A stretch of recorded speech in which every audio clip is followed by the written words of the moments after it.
ગયા વિડીયોમાં આપણે ચેપ્ટર 2 શરૂ કર્યું હતું, એમાં આપણે પ્રસ્તાવના જોઈ હતી. હવે આજના વિડીયોમાં આપણે સ્વાધ્યાય 2.1 શરૂ કરવાનું છે. સ્વાધ્યાય 2.1માં એક જ પ્રશ્ન છે કે નીચેની આકૃતિમાં કોઈ બહુપદી p of x માટે y બરાબર p of x ના આલેખ આપેલ છે. દરેક કિસ્સામાં p of x ના શૂન્યોની સંખ્યા શોધવાની છે. શૂન્યોની સંખ્યા ગ્રાફ ઉપરથી કેમ મળે તો કે આપણે p of x નો ગોતવાનો છે. કેનો? p of x ના શૂન્યોની સંખ્યા. તો આપણે x અક્ષને જ્યાં અડે, બરોબર છે, એટલે કે જ્યાં છેદે ત્યાં આપણે એ બિંદુ આપણે ગણવાનું થાય, એ આપણે શૂન્યોની સંખ્યા થાય. તો આપણે પહેલાં આ જે ગ્રાફ છે એની અંદર જોઈએ આપણે, તો એક આપણે રેખા આપેલી છે. હવે આની અંદર આપણે શું લખવાનું થાય તો કે આની અંદર આપણે આલેખ x અક્ષને એક પણ બિંદુમાં છેદતો નથી, તો એને શૂન્યોની સંખ્યા કેટલી થાય તો કે શૂન્યોની સંખ્યા 0. જો અહીંયા ક્યાંય ટચ કરતો હોય, ખાલી ટચ કરતો હોય તો પણ આપણું શૂન્ય કહેવાય, પણ અહીંયા આપણે ક્યાંય અડતો નથી, એટલા માટે આપણે અહીંયા શૂન્યોની સંખ્યા શું થાય? 0. પછી બીજો આલેખ જોઈએ આપણે. તો બીજા આલેખની અંદર આવી રીતનો કંઈક આલેખ છે, જોવાનું. એની અંદર આપણે p of x કીધું હોય તો x અક્ષને જોવાનું, p of y કીધું હોય અહીંયા આપણે ઊંધું હોય. ક્યાં તો કે અહીંયા જો x બરાબર p of y હોય, જો અહીંયા x બરાબર p of y હોય તો આપણે y ની અંદર ક્યાં ટચ થાય છે એ જોવાનું. અત્યારે આપણે અહીંયા શું છે તો કે y બરાબર p of x છે, તો y બરાબર p of x માટે આપણે હવે આના માટે શું લખાય તો કે અહીંયા લખવાનું આલેખ x અક્ષને એક બિંદુમાં છેદે છે, તો એના શૂન્યોની સંખ્યા કેટલી થાય? 1. તો જો આવી રીતે આપણે બધા ગ્રાફ, ગમે એટલા ગ્રાફ આપે આપણને, ઉદાહરણમાં પણ છે ગ્રાફ, ઉદાહરણ 1માં પણ 6 ગ્રાફ છે, બરોબર છે, તમે એમાં જોઈ શકો, એની અંદર તમને જવાબ આપેલા જ હશે. પછી આ ત્રીજો ગ્રાફ આવ્યો, એની અંદર જોવાનું આપણે કે ભાઈ ક્યાં છે, કેટલા બિંદુઓ x અક્ષને ટચ કરે છે તો કે છેદે છે, તો કે 1, 2 અને 3. તો આપણે શું આવશે?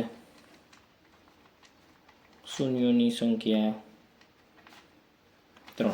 દર વખતે આપણે એવું લખવું જરૂર નથી કે ભાઈ આલેખ x અક્ષને 3 બિંદુમાં છેદે છે, એને સીધું આપણને જે પ્રશ્ન પૂછ્યો એનો જવાબ લખવાનો. ત્યારબાદ અહીંયા જોઈએ આપણે, એવું જરૂર નથી કે ભાઈ બંને બાજુ હોવું જોઈએ, y અક્ષની બંને બાજુએ એક એક બિંદુ હોવું જોઈએ એવું પણ જરૂર નથી. x અક્ષની અંદરથી જેટલી વાર નીકળે એટલા બધા બિંદુઓ ગણવાના. તો અહીંયા આપણે જોઈએ ગ્રાફમાં, ચોથા ગ્રાફમાં કેટલા બિંદુઓ નીકળે છે તો કે 1 અને 2. તો આપણે અહીંયા શૂન્યોની સંખ્યા શું આવશે? 2. ત્યારબાદ બીજો ગ્રાફ એક છે, એના પછીનો 5મો. એ ગ્રાફની અંદર ક્યાં ક્યાં છેદે છે તો કે 1, 2, 3 અને 4. તો અહીંયા આપણે શૂન્યોની સંખ્યા શું આવશે? 4.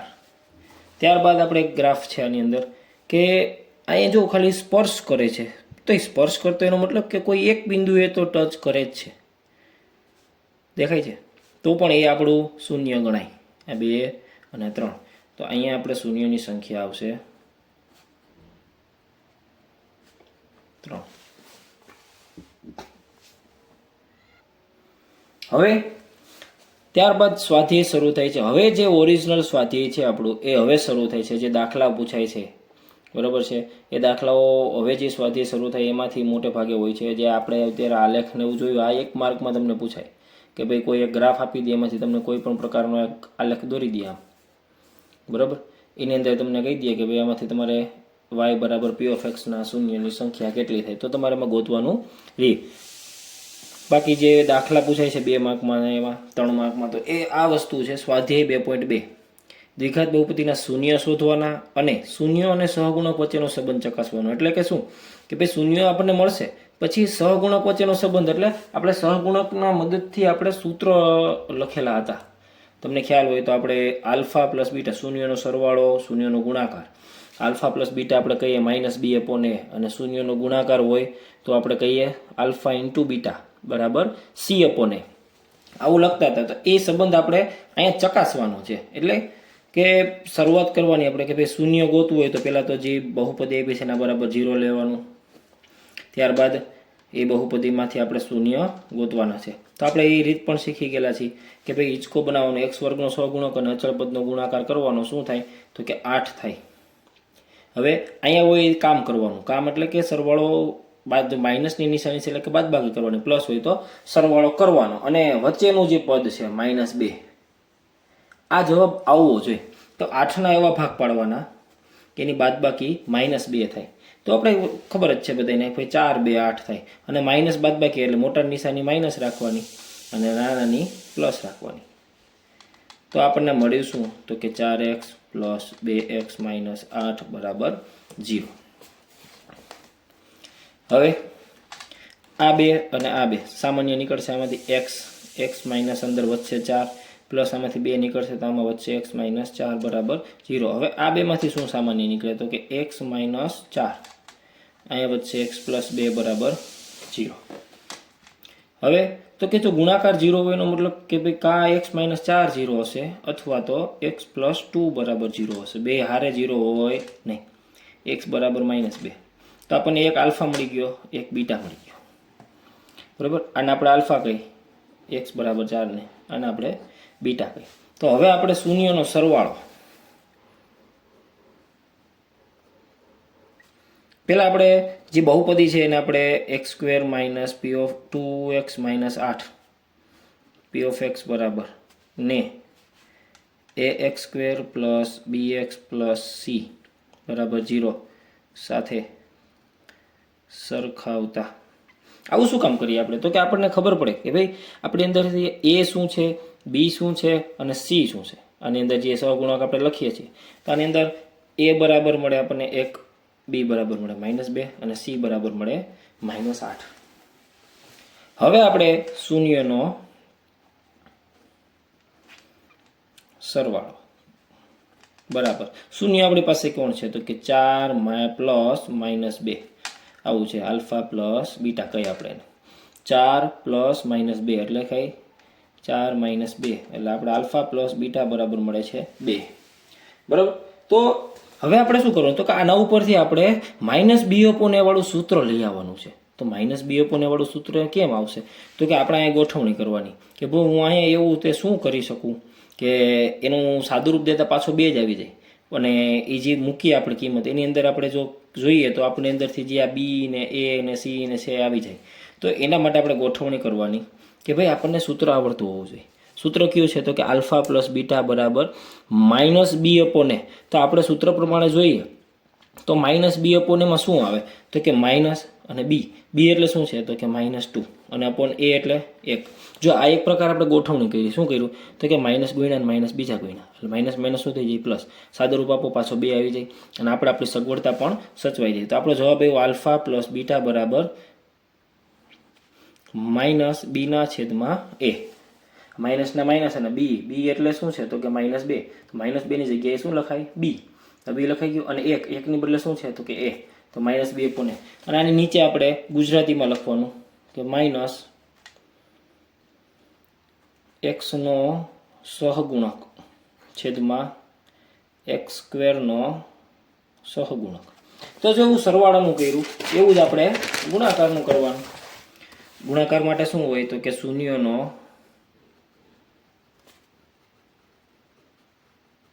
ગુણાકાર. તો શૂન્યનો ગુણાકાર એટલે આપણે શું કરવાનું થાય તો કે 4 - 2, 4 છે એ પ્લસ છે, -2 છે એ માઇનસ છે, તો આપણે જવાબ આવે -8. તો આપણે આલ્ફા ઇન્ટુ બીટા કર્યું તો શું જવાબ આવ્યો -8 જવાબ આવ્યો. તો -8 આવ્યો તો હવે એને આપણે ગોઠવણી કરવાની. તો એની આપણે ગોઠવણી કઈ રીતે કરવાની તો કે આપણો ખરેખર ગુણાકારનું સૂત્ર શું છે તો કે આલ્ફા ઇન્ટુ બીટા બરાબર c/a. તો આપણે બહુપદીમાં જોવાનું કે ભાઈ બહુપદીમાં આપણે c/a બરાબર શું છે તો કે સી એટલે -8 અપોન એ એટલે 1. તો -8/1 આપણને ક્યાંય દેખાય તો આપણે ત્યાં સી અપોન એ લખી શકાય. તો અહીંયા મને ખાલી હું છેદમાં 1 મૂકી દઉં, કાંઈ ન હોય તો 1 તો હોય, તો શું લખાય અહીંયા માઇનસ નહીં આવે સી અપોન એ. તો આ શું થઈ ગયું આલ્ફા ઇન્ટુ બીટા. તો સી એટલે શું થાય અચળ પદ અને છેદમાં એ એટલે x² સહગુણક. તો જો આ રીતે જ આપણે બધા દાખલા કરવાના છે. એના પછીની રકમ જોઈએ આપણે બીજો કે ભાઈ p ઓફ x બરાબર 4 x ને s છે આપણે s કે ભાઈ 4s² માઇનસ 4s પ્લસ 1. તો p ઓફ s બરાબર 0 લેતા તો 4s² માઇનસ 4s પ્લસ 1. જો આપણને 45 લાગે જોતા પણ s છે એટલે ખાસ ધ્યાન રાખવાનું 45 લઈને ગણતરી કરવાની નથી. હવે તો આપણે જે હિંચકો બનાવી છે હિંચકો બનાવવાનો x² નો સહગુણક અને એક અચળ પદ બેનો ગુણાકાર કરો તો થાય 4. ત્યારબાદ તો કે 4 ના એવા ભાગ પાડવાના કે સરવાળો -4 થાય. તો -4 કરવો હોય તો 2 દુ 4 અને 2 કેવા રાખવા પડે આપણે માઇનસ. તો જો સરવાળો થઈ ગયો અને આપણી નિશાની પણ આવી ગઈ. હવે ભાગ પાડી નાખો 4s² minus 2s minus 2s plus 1 બરાબર 0. તો આ બેમાંથી શું કોમન નીકળે તો આમાંથી 2 અને s અને અંદર વધશે શું તો કે 2s માઇનસ 1. અહીંયા કાંઈ ન હોય તો -1 તો બહાર આવશે, અંદર નિશાની બધાની ફરી જાય. 2s માઇનસ 1 બરાબર 0. તો અહીંયા હવે આ બેમાંથી શું બહાર આવશે તો કે 2s માઇનસ 1 બહાર આવશે. તો 2s માઇનસ 1 અને અંદર શું વધશે તો કે 2s માઇનસ 1. તો આપણી પાસે વધ્યું s બરાબર 1/2 અથવા s બરાબર 1/2. તો આપણને આ શૂન્ય મળ્યા. આને હું આલ્ફા કહું, આને હું બીટા કહું. બે સરખા જ મળ્યા છે એટલે કાંઈ બહુ ટેન્શન જેવું છે નહીં. તો આપણે લખીએ શૂન્યનો સરવાળો.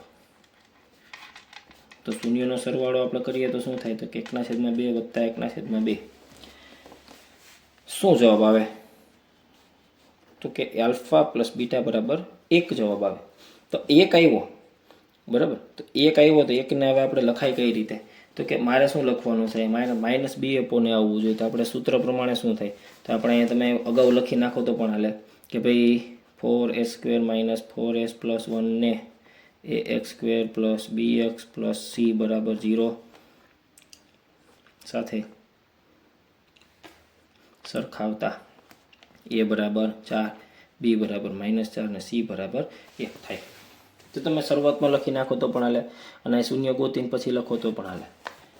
હવે આપણે 1 આવ્યો તો આલ્ફા પ્લસ બીટા બરાબર ખરેખર સૂત્ર થાય -b અપોને. -b અપોને સૂત્ર પ્રમાણે લખીએ આપણે તો શું જવાબ આવે તો કે -4/4.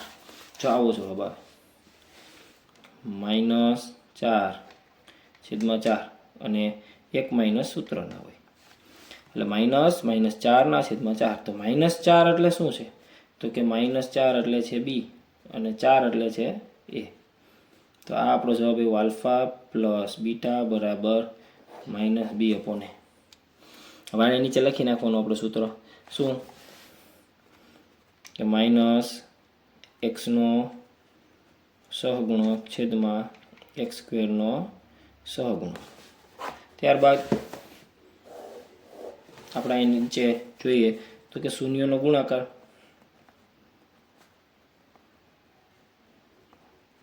શૂન્યનો ગુણાકાર એટલે કે ભાઈ 1/2 આવી રીતે ગુણાકાર થાય. તો એનો જવાબ આવે 1/4 આલ્ફા ઇન્ટુ બીટા. તો 1/4 એટલે 1 એટલે શું છે આપણી પાસે તો કે 1 એટલે c છે, છેદમાં 4 એટલે a છે. તો આલ્ફા ઇન્ટુ બીટા બરાબર આવ્યો જવાબ આપણો c અપોને. તો c અપોને એને લખાય કેમ તો કે અચળ પદ છેદમાં x² નો સહગુણક બરાબર. ત્યાર પછીનો દાખલો છે ત્રીજો. એ તમારે જાતે કરવાનો રહેશે. તમને રકમ લખી દઉં છું અહીંયા. એમાં કંઈ ફેર નથી. આને આગળ લઈ લો, આને પાછળ લઈ લો એટલે તમારું થઈ જશે. પછી ચોથો દાખલો છે એ જરાક જોવા જેવો છે કે ભાઈ પી ઓફ યુ બરાબર 4u² પ્લસ 8u. તો આની અંદર શું કરવાનું? તો આની અંદર પણ આપણે જે કરી છે એમ જ કરવાનું છે. પી ઓફ યુ બરાબર 0 લેતા 4u² પ્લસ 8u બરાબર 0. આમાંથી કોમન શું નીકળે? અહીંથી સીધું કોમન કાઢી લેવાનું આપણે. 4u બહાર નીકળે તો અંદર વધે u પ્લસ 2 બરાબર 0. તો u બરાબર આવે 4u બરાબર 0 અથવા u બરાબર -2. તો u બરાબર જવાબ આવ્યો 0 અને u બરાબર આવ્યો -1. અને આલ્ફા કયો અને બીટા કયો, બરાબર. તો હવે અહીંયા આપણે શૂન્યનો પહેલાં આપણે સરખાવી લઈએ કે ભાઈ પી ઓફ યુ બરાબર 4u² પ્લસ 8u ને પી ઓફ એક્સ બરાબર ax² plus bx plus c બરાબર 0 સાથે સરખાવતા. ચાલો તેની હારે સરખાવીએ તો a બરાબર શું મળશે? 4, b બરાબર 8 અને c બરાબર મળશે 0. અચળ પદ આપણી પાસે છે નહીં. કાંઈ વાંધો નહીં, ન હોય તો એનું 0 કરી નાખવાનું. કોઈ પણ પદ આમાંથી ન હોય એનું શું કરી નાખવાનું? 0. હવે આપણે શૂન્યનો સરવાળો. તો શૂન્યનો સરવાળો શું થાય? બરાબર 0 પ્લસ -2 આવું થાય. કેમ કે આપણું શૂન્ય શું છે? 0 અને y બરાબર u બરાબર -2. આ બે શૂન્ય છે આપણા. તો હવે 0 પ્લસ -2 એટલે જવાબ આવે તમારો -2. તો હવે -2 જવાબ આવ્યો છે. તો હવે આપણે શું કરવાનું? તો કે હવે આપણે અહીંયા એવું ગોઠવણી કરવાની હોય કે ભાઈ આલ્ફા પ્લસ બીટા બરાબર -b/a ગોઠવાવું જોઈએ. તો -b/a ગોઠવાવું જોઈએ. તો એના માટે આપણે શું કરવાનું? તો આપણે ઉપર જવાનું. આ આપણા સહગુણક છે. તો આની અંદર જોવાનું કે -b/a શું થાય છે? તો કે -b એટલે -8 છેદમાં a એટલે 4. તો -8/4 હું લખું તો જો ગોઠવણી થઈ ગઈ. 4 દુ 8 -2 જવાબ આવી ગયો. તો આપણે સાચા. તો હવે આપણે શું કરવાનું? તો કે અહીંયા આપણે શું કર્યું કે ઉપર નીચે આપણે 4 વડે ગુણ્યા કહેવાય જાય -2 ને, બરાબર. તો અહીંયા આ માઇનસ અને b એટલે 8 અને a એટલે 4 છે. તો આપણે a લખીએ તો જવાબ સૂત્ર મળી ગયું આપણને. તો કે હા. તો અહીંયા લખી નાખવાનું -x નો સહગુણક છેદમાં x² નો સહગુણક. થઈ ગયું. આવી જ રીતે આપણે શૂન્યનો ગુણાકાર. જવાબ આવશે 0 ગુણ્યા -2 એટલે જવાબ આવે 0. Alpha into beta. તો આપણી પાસે આલ્ફા ઇન્ટુ બીટા c/a એટલે 0 છેદમાં a એટલે છે 4. 4 આવું ગોઠવીએ તો આલ્ફા ઇન્ટુ બીટા બરાબર આવે c/a 0 છેદમાં 4. તો અહીંયા આપણે લખાય, આપણને સૂત્ર મળી ગયું. અહીં નીચે લખી નાખવાનું અચળ પદ છેદમાં x² નો સહગુણક, બરાબર. તો અહીંયા આપણો એક દાખલો આ પૂરો થઈ ગયો. પછી પાંચમો દાખલો. આ પાંચમો હું કરાવું છું. છઠ્ઠો તમારે તમારી જાત જ કરવાનો રહેશે કારણ કે એ પણ સિમ્પલ છે. છઠ્ઠા દાખલાની રકમ હું તમને બતાવું. 3x² - x -4. તો આ દાખલો આના જેવો જ છે, ખાલી આ આગળ પાછળ લખ્યું છે અહીંયા બે. એને આપણે સીધા કરીને લખી નાખો એટલે તમારો દાખલો સિમ્પલ દાખલા જેવો જ છે. પાંચમા દાખલાની અંદર શું છે? તો કે એની અંદર થોડોક ટ્વિસ્ટ છે. ટ્વિસ્ટ એટલે કે રકમ થોડીક અલગ આપી છે. t² - 15 બસ એટલું જ છે. તો t² - 15 હોય તો p ઓફ t બરાબર 0 લ્યો તો આપણને શું મળશે? તો કે t² - 15 બરાબર 0. તો t² - 15 એટલે વર્ગમૂળ 15ની ઉપર સ્ક્વેર એવું લખાય. પછી આપણને એક નિયમ ભણી ગયા આપણે કે ભાઈ x² - y² હોય તો x + y x - y બોલાય. તો અહીં આપણે એ વસ્તુ યુઝ કરવાની છે. x - y અને x + y બરાબર 0. આની અંદર આપણે t વર્ગમૂળ 15 બરાબર 0 અથવા t પ્લસ વર્ગમૂળ 15 બરાબર 0. તો t બરાબર √15, t બરાબર -√15. તો આ આપણા મળી ગયા આલ્ફા અને બીટા. હવે તો કે p ઓફ t બરાબર t² - 15 ને એક્સ સ્ક્વેર પ્લસ બી એક્સ પ્લસ સી બરાબર 0 સાથે સરખાવતા એ બરાબર મળશે 1, બી બરાબર મળશે 0 અને સી બરાબર -15 આવું મળશે આપણને. કારણ કે આપણી પાસે અહીંયા એક્સનો સહગુણક છે નહીં, તો એના માટેનો જે બી છે એ શું થશે 0. તો હવે અહીંયા આપણી પાસે શૂન્યનો સરવાળો બરાબર શું થાય તો કે √15 પ્લસ -√15, તો જવાબ શું આવશે 0. આલ્ફા પ્લસ બીટા બરાબર જવાબ શું આવ્યો 0. તો 0 છે તો આપણે આપણા સૂત્ર પ્રમાણે શું લખાય તો કે 0ના છેદમાં જો 1 ગોઠવાઈ જાય તો આપણું સૂત્ર કમ્પ્લીટ થઈ જાય. શું તો કે -b/a.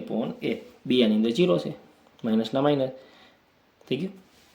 આગળ આપણે માઇનસ કરી દઈએ, એનાથી કંઈ ફેર પડતો નથી. ચાલો, તો આની નીચે લખી નાખવાનું માઇનસ એક્સનો સહગુણક છેદમાં એક્સ સ્ક્વેરનો સહગુણક. ત્યારબાદ હવે આવશે શૂન્યનો ગુણાકાર. શૂન્યનો ગુણાકાર કેને કહેવાય તો કે √15 ગુણ્યા -√15, જવાબ આવશે -15. બરાબર, તો -15 આવ્યો તો -15 આપણો ગુણાકાર આવ્યો તો આપણે એની ગોઠવણી કરવાની છે. ગોઠવણી કેવી કરવાની તો કે આપણી પાસે સૂત્ર શું છે તો કે -15 અહીંયા આપેલા છે, જો c/a એટલે શૂન્યનો ગુણાકાર થાય તો -15ના છેદમાં 1 થઈ જાય તો આને લખાય c ઉપરવાળાને અને નીચેવાળાને લખાય a. તો આપણે અહીં લખી નાખવાનું અચળ પદ છેદમાં એક્સ સ્ક્વેરનો સહગુણક. તો આજના વિડીયોમાં આપણે આટલું રાખશું. ત્યારબાદ હવે તમને શૂન્યનો સરવાળો અને શૂન્યનો ગુણાકાર આપેલો હશે, એના ઉપરથી તમારે દ્વિઘાત સમીકરણ બનાવવાનું થશે. એ આપણે નેક્સ્ટ વિડીયોમાં મળશું ત્યારે જોઈ લેશું.